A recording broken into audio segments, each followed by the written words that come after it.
Capítulo 11. Inteligência espiritual, superando conflitos existenciais. 11ª Lei da Qualidade de Vida. 11ª Semana do Paik.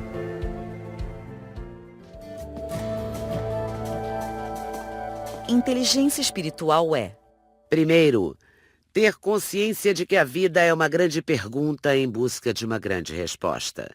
Segundo, procurar o sentido para a vida e a razão para a vivência. Terceiro, procurar entender, independente de uma religião e de acordo com nossa cultura, os mistérios da vida e os segredos do autor da existência. Quarto, investigar respostas para as perguntas que a ciência não tem como responder. Quem somos? Para onde vamos? O fim é o começo ou o começo é o fim? Quinto, ter consciência da temporalidade da existência.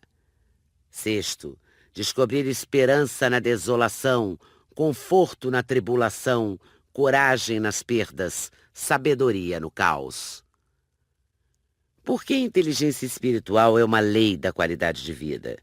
Porque a vida é belíssima, mas brevíssima, e por ser breve, deve ser vivida com intensidade e sabedoria.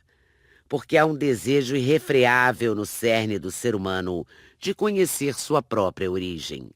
Desde os primórdios da sua existência, ele procura por seu Criador, porque a religião é a única instituição que nunca se dissipou, é o único império que nunca caiu. Porque a espiritualidade regada com a serenidade traz a paz social, estimula o amor, enriquece o prazer, mas controlada pelo radicalismo e o autoritarismo, produz a discórdia, promove o ódio, gera angústia. Porque todo o sistema social ligado ao consumo, estética, lazer, clubes, trabalho, não consegue saciar o espírito humano. Porque as mesmas inquietações que perturbavam os povos primitivos ainda perturbam o homem moderno. Dentre elas, a morte, o fim da existência. A vida humana é uma história em que não se aceita um ponto final, apenas o uso da vírgula. Mesmo quando aceitamos a morte, na realidade, estamos rendendo homenagem à vida. O eu não aceita o fim da existência, o caos último, o nada em si, o seu próprio extermínio. Ele só se consola se acreditar na continuidade da vida. O fenômeno do fim da existência está impregnado diretamente em quase todos os campos da atividade humana. O sistema policial, as forças armadas, a medicina, a enfermagem, o sistema de coleta de lixos, tratamento de água, o sistema de vacinação, a tecnologia de preservação dos alimentos, a tecnologia de segurança dos carros têm ligação estreita com a qualidade de vida e com o fim da existência. A morte é um fenômeno tão relevante para o ser humano que está também fortemente presente na indústria de lazer. Na literatura, em particular na ficção, esse fenômeno frequentemente tem grande destaque.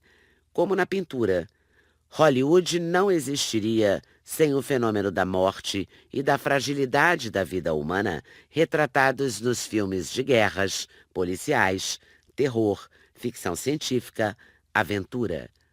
O fenômeno do fim da existência e as indagações do espírito humano por desvendar essa origem reforçam a tese de que procurar Deus não é sinal de fraqueza humana, mas da grandeza da sua inteligência. A procura pelo autor da existência é um golpe inteligentíssimo do intelecto. Até quando uma pessoa discute seu ateísmo, ela está procurando compreender e aliviar suas inquietações existenciais. a frustração da ciência, a implosão do ateísmo. Questionar a existência de Deus é oportuno, pois sabemos que a humanidade está atravessando uma crise nunca antes vivida. A ciência avançou no século XX mais do que em todos os séculos passados. Agora, em pleno terceiro milênio, o conhecimento dobra numa velocidade espantosa. No passado, dobrava a cada 200 anos. Hoje, dobra a cada 5 ou 10 anos. A ciência, no início do século XX, prometeu muito para o ser humano. Ela traria o paraíso para a Terra, promoveria a igualdade, fraternidade, justiça, direitos humanos, distribuição de alimentos. A ciência seria o Deus da humanidade.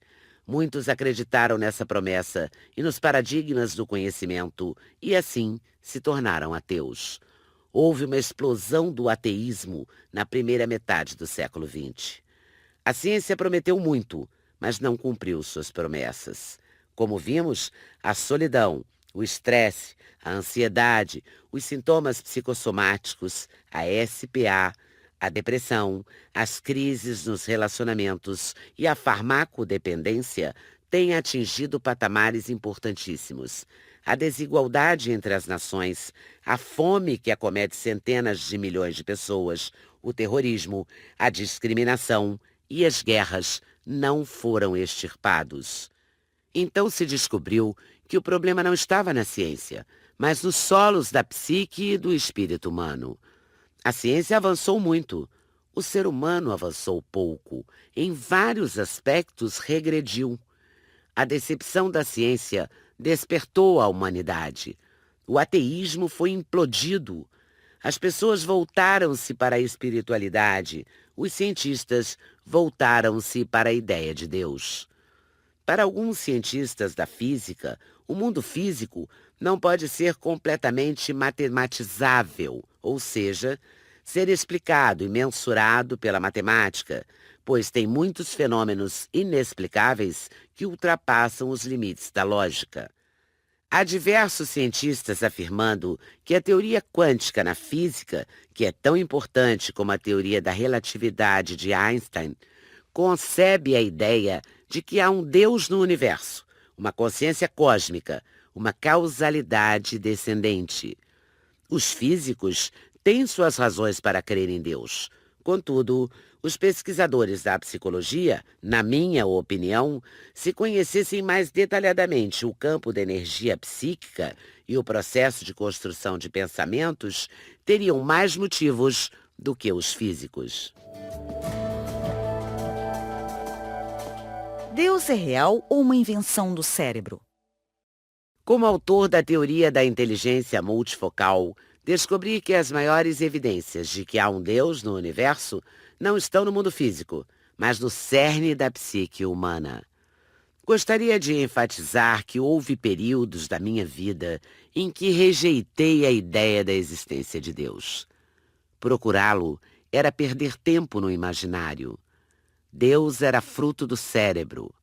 Entretanto, ao me debruçar na pesquisa sobre os fenômenos que constroem cadeias de pensamentos, fiquei pasmado. Encontrei evidências claras de que diversos fenômenos psíquicos que estão na base do funcionamento da mente ultrapassam os limites da lógica. Eles não se explicam por si mesmos, como o fenômeno da psicoadaptação e o fenômeno do autofluxo. A energia psíquica se transforma num processo contínuo e irrefreável. Pensar não é uma opção do homem, é inevitável. Podemos gerenciar os pensamentos, mas não interrompê-los. Tais fenômenos só podem ter sido concebidos por um Criador. Deixe-me dar um exemplo. Sabemos que dois cientistas interpretando um mesmo fenômeno produzem conhecimentos distintos, pois têm culturas, capacidade de observação e personalidades distintas. Mas o que é mais fascinante é que esse mesmo processo ocorre com um mesmo cientista. Um mesmo cientista interpretando um mesmo fenômeno em dois momentos diferentes também produz conhecimento distinto, ainda que não o deseje. Por quê? Porque nunca somos os mesmos.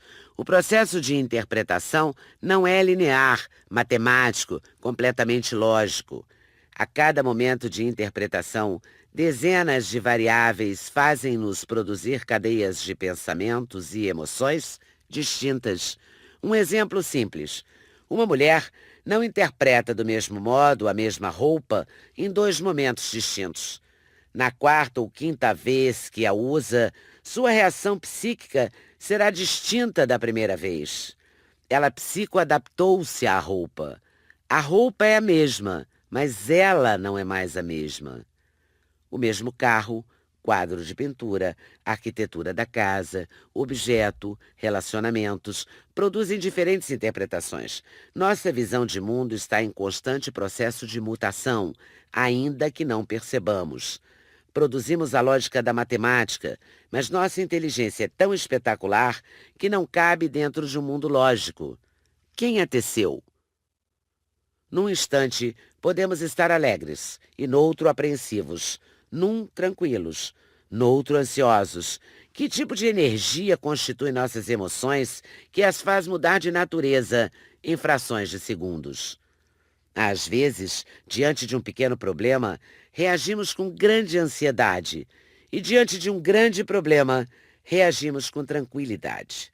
A matemática da emoção rompe com os parâmetros da matemática numérica, o que nos torna belos e, por vezes, imprevisíveis e complicados.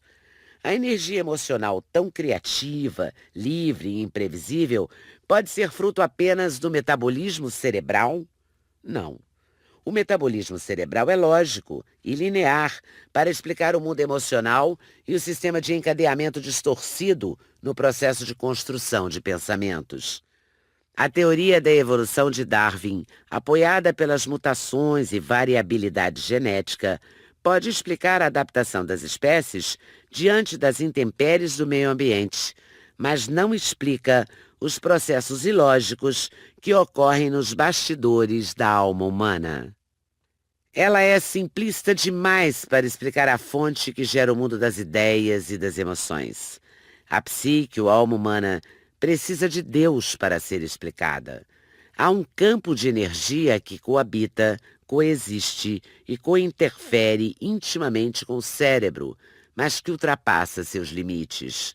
Algo que chamamos de alma, psique e espírito humano. Algo que clama pela continuidade da vida, mesmo quando se perde o prazer de viver. Algo que clama por esperança, mesmo quando o mundo desaba sobre nós. Tenho muito que falar sobre esse assunto, mas não há oportunidade aqui. Só quero concluir que os fenômenos que constroem a inteligência me convenceram de que Deus não é uma invenção de um cérebro evoluído que resiste ao seu fim existencial. Deus não é uma ideia do cérebro. O cérebro é uma ideia de Deus.